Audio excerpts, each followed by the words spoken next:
బిస్మిల్లాహిర్రహ్మానిర్రహీం. ఈ ప్రపంచం నుంచి దూరం ఉండటం.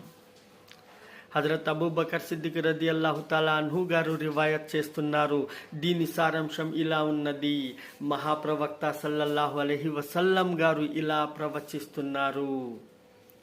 ఒకరోజు ఈ ప్రపంచం నా ముందు ప్రత్యక్షమైనది.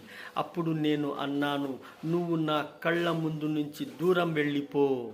అప్పుడు ఆ ప్రపంచం అన్నది, మా ప్రవక్త సల్లల్లాహు అలైహి వసల్లం, మీరు నా నుంచి మిగులుకున్నారు, కాకపోతే మీ తరువాత వచ్చే జనాలు నా నుంచి మిగులుకోవడం అసాధ్యమైనది. అందుచేత సోదరులారా, మనందరము ఈ తుచ్చ ప్రపంచం మాయా మోహంలో పడకుండా ఆఖిరత్ తయారీ చేసేవాళ్ళు కావాలని అల్లాహ్ సుబ్హానహు వ తఆలాతో వేడుకుందాము. ఆమీన్. అస్సలాం.